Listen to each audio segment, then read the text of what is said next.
Welcome back, or if you're new and haven't watched my previous 25 days, side-eye.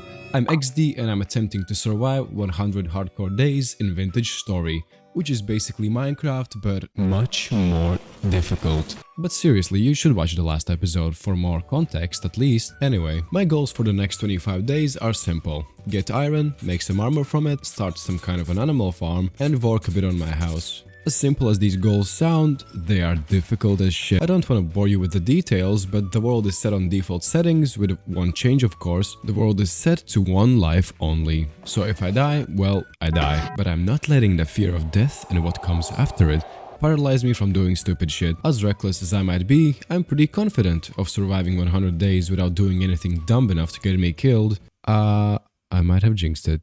So without further ado, I present to you 100 Hardcore Days in Vintage Story, Part 2. Play the trailer.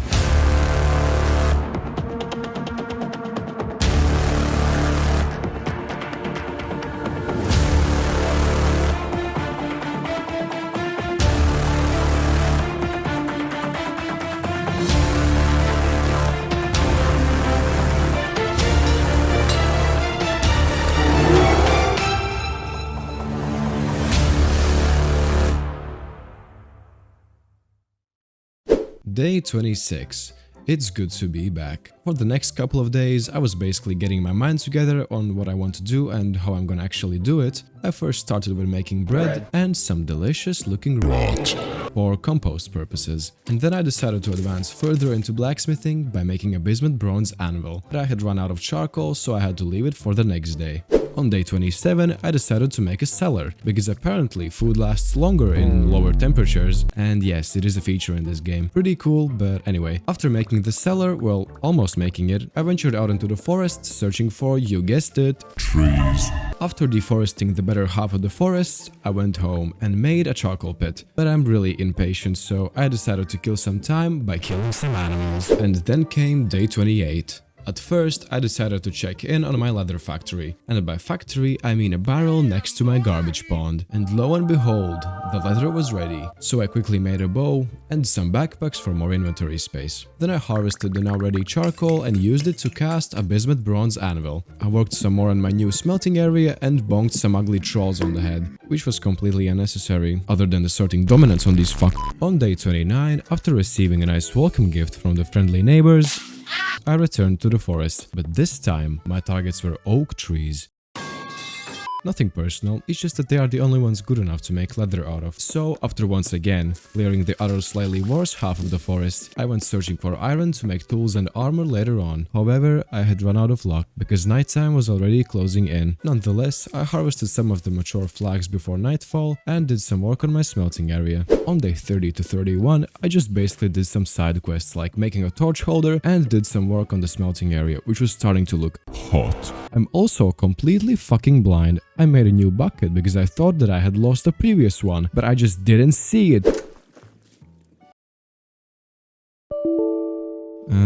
I might have forgot to record day 32, but nothing significant happened anyway. Although, I did get attacked by 2 wolves, but as I said, nothing significant. On day 33, I just basically prepared for going out and searching for iron, as well as doing some boring chores around the house. But on day 34, I finally went searching for iron. After what felt like decades of mining around aimlessly, I realized that I had found iron right at the start. But again, I didn't see it. It's safe to say, it made me realize the severity of my brain damage. But anyway, after getting a metric ton of iron, I went home, just to be greeted by violence and emotional abuse in the form of a bear. On day 35, I made some bloomeries to melt the iron nuggets into nice big chunks and did some leather working while the iron was cooking. And just before my bedtime, I was greeted by a bunch of spoiled kids. I'm looking at you, Jessica, who thought that I was a homeless man and started throwing rocks at me. But even with all of that happening, I still fell asleep.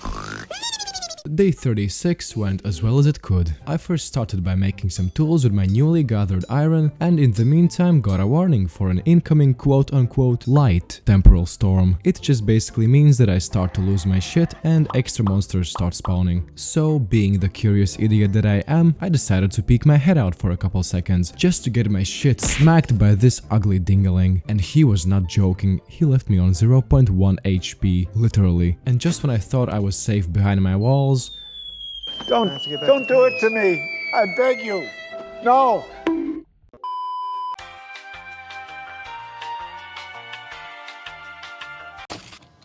I refuse to go out like this.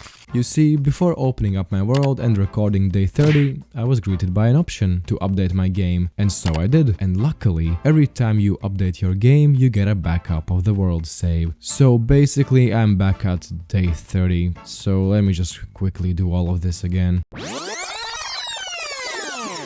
And just like that, I managed to make everything the same as it was when I, kicked the bucket, so let's just all pretend it's day 36 now. On day 36 to 38, I made some iron ingots, worked on decorating my place a bit just in case any checks turn up, and spent most of the time by searching for resin, which is essential for making stuff out of wood. Then I killed some animals and made a hull hammer, which is basically a windmill-powered auto hammer. On day 39, I encountered another temporal storm, this time surviving it, and searched for some more resin.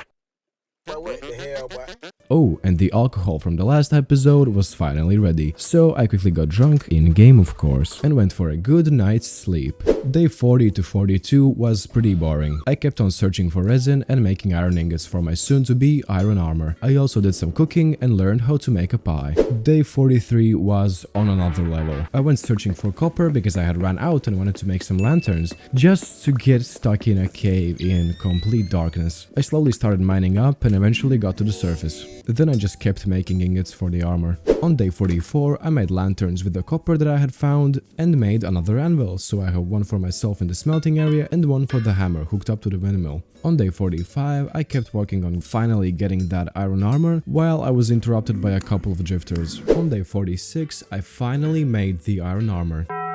So that's another thing off my to-do list. I also started thinking about making steel, but that's way too much work for 50 days.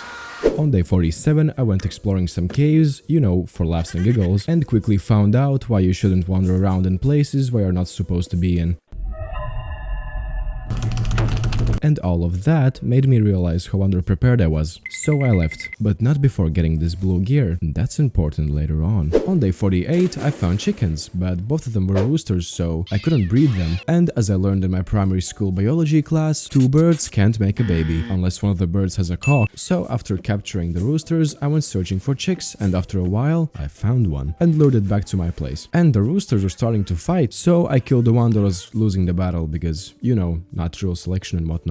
On day 49, I made some more pies, went mining for copper, and learned about a new game mechanic, chiseling. If you get a chisel and a hammer, you can edit every individual pixel on a block. Really cool stuff. I wonder what I'm going to make with it. Day 50, the halfway point of this journey, but unfortunately the last day of this episode. By day 50, all my goals were completed and I decided to have some fun decorating my place and messing around with the chisel mechanic by adding some realistic details to my giant wooden peanut. And with that, I've successfully survived 50 days in hardcore vintage story. And the only thing I can do is to drink my own pee. This video took a bit longer than anticipated, but its completion is thanks to every single one of you who commented, liked and watched the last episode. Massive thanks to all of you. Don't forget to hit all the buttons and I'll see you in the next one.